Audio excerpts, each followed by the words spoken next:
So welcome back, this is practice number 3, and today we're going to learn about robot jogging and powering up. So if practice 2 was about turning the system on, this session is about taking control of the mechanical unit for the very first time. Mastering manual motion is the absolutely essential precursor to successful programming. We will learn the 3 ways to manually control the robot's axis.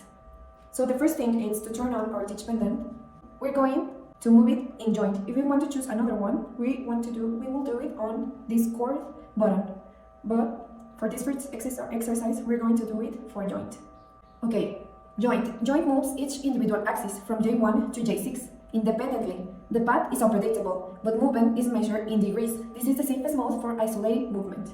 So for example, if I click here on position, we can see the degrees. For example, if I want to put joint 1 into 50 degrees, you see, now it rotates. If I activate these ones, we can see that this type of movements is all about the jogging. This is joint number 1. This is joint number 2. Okay, now, if we want to move our robot to 0 degrees on each joint, what do we do? Okay, we can do it manually by calculating the positions and so, but we click here and then we simply put 0. 0, 0.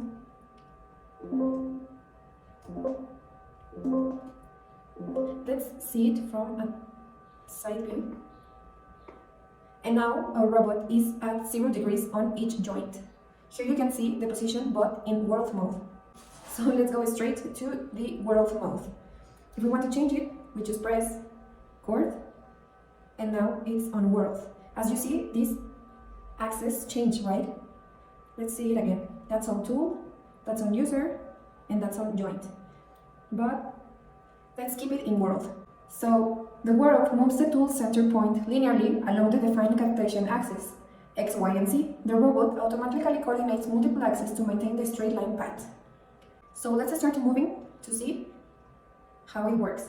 For example, if I want to change it as right there, it doesn't move, right? That's because it's in singularity. This means that all the joints are aligned. So we don't want that because then the robot starts bugging. So we don't want that. So right here, let's just change it a little bit so it don't be aligned. Now let's see if this is still working, right? Let's put reset. And then let's change it to a speed of 20.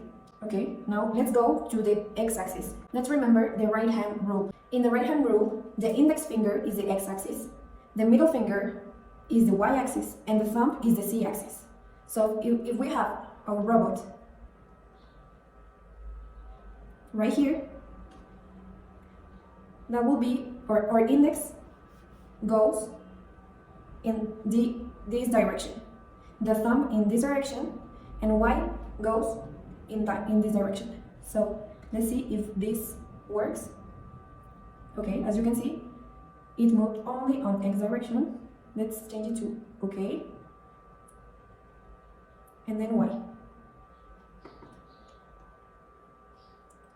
As you can see, all the robot is moving, all the joints are moving at the same time to reach the point that we want. And finally, let's move the robot to a tool mode. In tool moves the teach pendant linearly, but the reference axes S, Y, and Z are fixed to the robot's tool faceplate or the currently select user tool. For example, let's see it again at right side. Let's change this now to tool. You see how it changed? Now let's try to move it in X direction, then Y. You see how all the robot is moving. If we want to move it on X, negative X, negative C and positive C. Remember that in order to move it, we always have to click Shift. And that will be all for this practice. Thank you.